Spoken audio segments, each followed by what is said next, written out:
Hi, everyone, and welcome to the 23rd SF DocFest. And welcome to our When Tech Gets Weird shorts block. We're so excited to join our filmmakers today.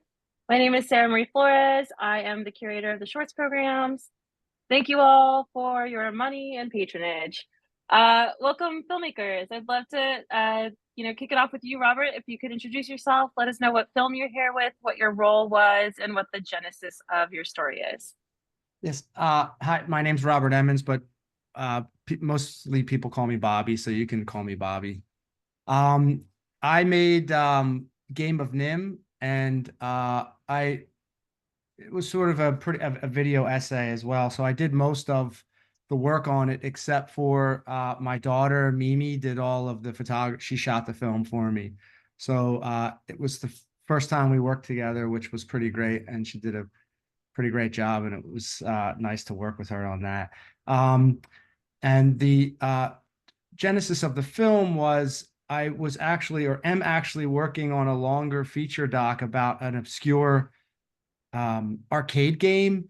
And while I was making that, I came upon this other game called the Nimatron, which premiered at the 1940 World's Fair. And I've always kind of like when things pop up that interest me, I try to follow them. And I kind of follow this one even more. And, it's actually, as you saw in the film, the sort of entire film's a bit of a bait and switch. I'm making this film ostensibly about this first computer game, but sort of in the background and in my head, I can't kind of get away from, you know, gun violence in America. And I was like, just let it happen. And it invades the film. There's all subliminal stuff in the film, as you see. And then the film just completely unravels in the end when sort of AI takes over and kind of blasts us for what we've done to America. And so it was sort of the ultimate, like, let the film take over kind of situation. I mean, the interesting thing about tech, right, is that it permeates every aspect of how we live in today's society. And I think looking at kind of nascent technology can kind of lead to all of the ills of today in some ways, even though the intention was never like necessarily evil, but like Mm. the way that you can tie those parallels. So we'll talk about that more in just a moment. Sure. Welcome, Ryan. Hi. Hello, thank you for having me. Ryan Green. My film is It's For You, Ephemeral Art and the Death of the Public Phone. My role is, yes. Um, Part of the genesis of this was like, coming out of the pandemic as well, like, what can I make that I have access to that I can pretty much get my own hands around? And so, from producing to shooting, directing, writing, editing, across the board kind of thing. But the real genesis is an Instagram account that I have called Payphones of Los Angeles. And this is now, God help me, over 6 years plus documenting the payphones of Los Angeles. And, I grew up here. And so the phones I used as a youth, yes, I am of that age, are gone. And once I started seeing that, that sparked like photographing sites that I used to use, literally just like rusty bolts in the ground now kind of thing. Started shooting those sites. And then, it's like slug bug. Like as soon as you see one, your eyes are open, you start seeing them everywhere, and you can't unsee them at that point. And so the Instagram grew and sort of side projects kept coming off of it. I mean, documentary is my first love. And so Instagram was something very new to me. This being my first like account. And it was never just about like photographs of payphones. It was always, I was always viewing it through the lens of documentary. There was always that sort of like hanging fruit, like, should I make a documentary about payphones? It's right there. I have the Instagram account, but it's like, I don't want to watch a documentary about payphones, let alone make one. Um, and so it took years to kind of develop the, I guess, themes that were interesting me and why I kept going and documenting the payphones with photography. And those were, they're disappearing fast. And two was, once you start paying attention, you see how they change. Of course, they get graffiti on them, they get painted over, things like that. But then, sort of starting to discover one after the next, people would adorn them in these beautiful ways. and the adornments would last, you know, a couple days or maybe a couple weeks, some of them for years. And I just started scratching a little bit, trying to find out who's doing this and why. And initially, I got introduced to Screwy Blooms, who you just saw in the film, and we're friends to this day. And he was kind of my entree into this sort of, it's not even a subculture because they didn't know each other. They didn't know there were other people out there doing this, which was hilarious. Like once I started reaching out and letting each of the artists know, like I talked to so and so, and basically like we've created the scene because of making the film. They all know each other now, and we've had several chances to hang out all together and stuff like that. So it was in the short answer is it evolved out of the Instagram account, and at least to this point is the fullest expression of all the themes and things I was trying to accomplish with the Instagram. So there you go. Awesome. Thank you so much. Sure thing. Bobby, I would love to switch gears and kind of talk about how within the filmmaking process you get from point A to point Z. Like, was this a comparison that you kind of came in with as you started making the film and doing your research on the Nimatron? Or was this something that was like organically evolving as you were like diving into that world? When I began the film, I began it in earnest to make a short film about this video game, essentially. What's an electromechanical game? I just kind of found it fascinating what it was based on, and the inventor of the game, this guy Edward Condon, who is this really interesting political figure. He knew Oppenheimer. He started off at Los Alamos helping set that up. He conducted the first investigation into UFOs, all of this bizarre stuff, and he invented this machine because he worked for Westinghouse. And so I thought, I don't know, this is interesting. Let me see where this goes. And that was really the task, to do this in earnest. But it was just like every day I would, like, turn on the news and it was like Uvalde, and it just kind of was always there. And I thought at one point I thought to myself, like, what am I doing? Like, how can I make a stupid movie about a video game when like, and my daughters are, Gen Z kids, and I sort of watched them grow up their whole lives under this specter of school shootings. Like I remember the first time them coming home and say, "Oh, we had a drill today," and I was like, "Oh, a fire drill?" And they were like, "No, an active shooter drill." And like my world changed at that moment. And so as I was investigating in making this film, this is sort of chewing away at me. And then little things would happen as I was making the film. Like at one point you'll see there's a magazine ad in the film about the game itself, and then a page later there's also an ad for the guy who invented the semi-automatic rifle, and that just kind of blew my mind. And so these sort of little other invasions kept happening, and I thought, just let it take over.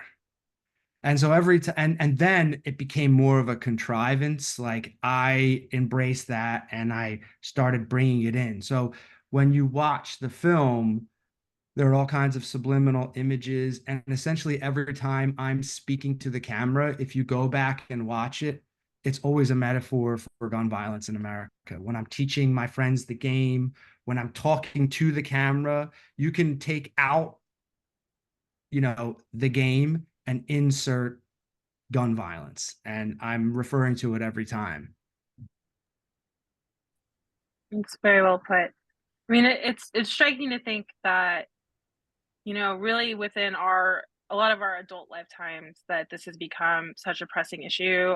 I was a freshman in high school when Columbine happened, and remember that really succinctly as this like moment where the logic of how we deal with this as a society really changed. And so I'm really grateful that you're Yeah. highlighting And that through your filmmaking. it's like we're at the point where almost everybody knows someone or knows somebody who knows someone who's been, I know someone who was shot at Virginia Tech. Like that's the point we're at. Um, and lastly, the sort of final tipping point is the Nimitron game was meant to premiere at the 1939-1940 World's Fair. And that World's Fair was called the World of Tomorrow, right? Like the whole Disney thing, and its theme was utopia. Through technology, we can achieve utopia in America. And I thought, what would happen if I could resurrect this Condon using AI? What would he have to say? And that's when, like, he kind of says, well, we were trying to achieve this utopia, but you fucked it all up. And now we have this thing that you've done. And that's sort of this ending diatribe he goes on, which uses AI cloning response technology, but I manipulate it for the film, which I think kind of becomes obvious. If you hear his speech, it sort of takes from famous speeches as well as his own that I've written, as well as AI response to it. But his voice is a true voice clone, hours and hours of voice to clone his, to clone him for the final speech in the film. Awesome. Thank you so much. Yeah. Ryan, I would love to switch gears to chat about access to telecommunication and art, especially through the lens of Los Angeles, right? Which I think, I lived in San Francisco for almost 20 years, and you definitely have a sense of the haves and the have-nots there. But I think LA is even more interesting because it's just so spread out that you can kind of experience this wealth disparity and access disparity in such a huge way. And I think that it's really interesting because phone booths are kind of this like last bastion of like when folks could have access to something that connects you to like the resources and people that you need the most in the city. And at the same time, we do kind of have a war on art. And as I was thinking about your film, I was definitely thinking about the Oceanside Plaza or Ocean Plaza in downtown LA. For any of the viewers at home that didn't know about this, a couple months ago, there was a blight of a multi-million-dollar building that basically there was a call put out to street artists to come and like help illustrate how ridiculous it is to have the huge income disparity, housing disparity that we have in Los Angeles, and this like monument of excess and waste. And then through the lens of your film, right, like seeing artists mobilize to come together, and it really like calls attention to this blight within the city, but also the fact that as soon as you turn it into something as beautiful as the art that they've created, then it has to go, right? Like this was a bad question. I'm not really saying it well, but you can take any of the points that I just blurted out and extrapolate, like what does it mean to bring these artists together in a time where art is under attack and nobody has access to resources to communicate with one another? It's very, I have to admit that, the graffiti towers, as they came to be called, was just so appalling. I couldn't even bring myself to go down there and photograph it. I did a different project a couple of years ago on a graffiti artist, and this is both that project as well as It's For You are coming from a place for me that's like, take your broken heart and make it art. I abhor graffiti. I hate it. But I also recognize it's not going anywhere. It's going to be here. And so I can become a crusty old man and like drive around going, these little, like, and just be uptight all the time. Or I can do what a documentarian does and like lean into it. Why do I feel this discomfort? Where is this coming from? Who is this? Who are these people? And so going back to, it was the height of the pandemic, and I was seeing these posters being posted that were obviously handmade, and they had horror characters on them. The first one I saw was probably like Michael Myers, but then there was also Jason, and there was also Hannibal Lecter. There's this whole like cast of masked villains with this scary red font underneath that said, "Wear your mask." One day I pulled over to examine them, and just like all kinds of questions bursting into my mind, like the handmade nature, the fact that they're put onto like businesses that are boarded up because of the civil unrest. Like this is homemade, self-directed renegade art. And I was like really curious and started to ask around, who's making these? Some vigilante citizen. Eventually got in contact, come to find out that this person is a graffiti writer. And he tells me his handle, and lo and behold, I start seeing his handle everywhere in LA as well. And it really stirred up these emotions of like my distaste for graffiti, but like in getting to know this person and what he was a person, he's a human being, has a story and it's coming from a place, really started opening up that calcified part of my heart, right? And I think that was one of the things that sort of paved the way for the payphones. Yeah, the question remains like, who has access, who has the right to command somebody's attention out on the street in a public space? I'm still very unsettled on it myself. I don't have good answers for it. The artists in the film all hypothesize that the end of this whole project for me would be like, oh, Ryan's going to get out there and he's going to start bombing. He's going to start installing into payphones, and it's really, really against my nature to do that. Too much of a rule follower, I think, to feel comfortable and sleep well at night going out to hit payphones. I don't know if that answered one of the myriad questions Yeah, to me or no, for not, sure. but For sure. some stuff that occurs for sure. Yeah. Awesome. Thank you. Bobby, I'm gonna come back to you and just talk about a thing that I love to talk about with filmmakers who turn the camera on themselves is like you really are a character and a driver within the story. So like what was that process like for you? Especially was it compounded by working with your daughter? Like did she still talk to you after that whole process? Because I know like the filmmaking experience can be stressful, and as a director you sometimes have to remove yourself from being a caring, nurturing human. So you guys good?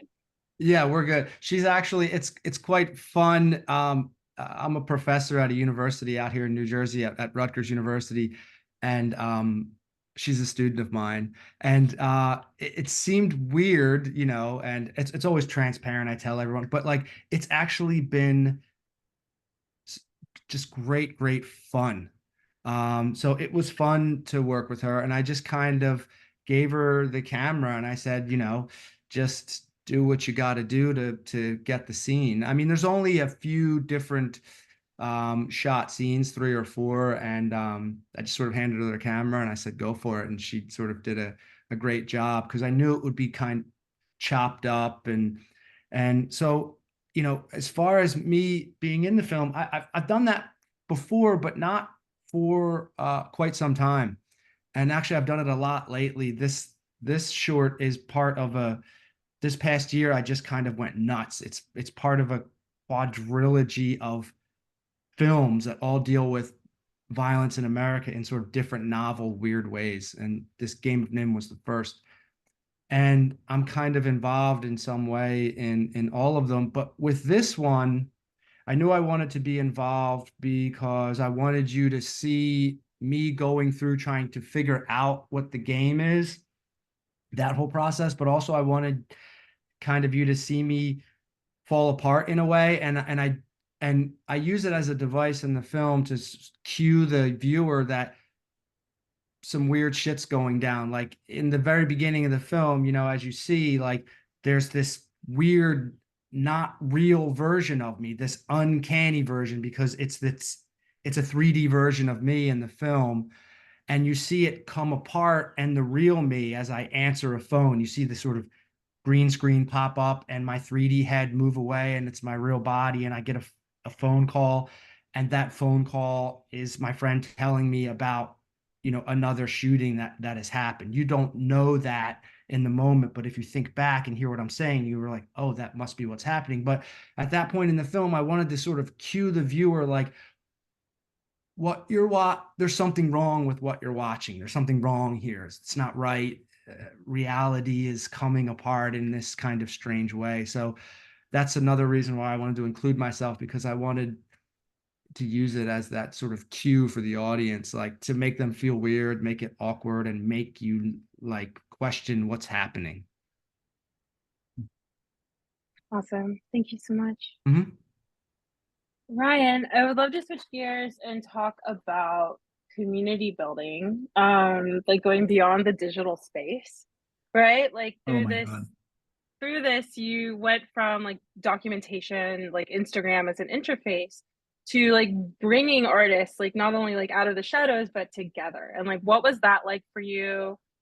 Does everyone have like a little club now? Like, what's the next massive art project that's gonna happen out of this? It's another part of documentary have I gotten comfortable with it? Maybe I have gotten comfortable with it, or maybe I've grown to expect it at this point. I mean, not a lot of documentaries over 2+ decades now. And so I'm familiar with the fact that after this film is done, we're going to have these memories and we're going to want to stay in contact in some way, even if we're not best friends, kind of thing. In this one, totally unique in that it started as DMs. I made the whole film over DM, and that was because I had Payphones of Los Angeles. That was the access for me right there. Like I was already a known entity here in the city, and so coming at each artist in that way opened the door without me having to explain anything. So there was that. Because they were unknown to each other, it was a surprise for many of them to find out that I was interviewing other people doing the same thing. I didn't get, I won't say blowback, but I did get some sort of comments, I guess you would say, indicating like, wow, I wasn't aware, or, oh yeah, I've seen that. I don't know how I feel about that kind of thing. They weren't familiar with the individuals either. And for me, it's like a huge leap of faith. Like, I don't know who's behind this. Is this some criminal? Is this some miscreant? Like, it turns out that all of them are very sweet, very different.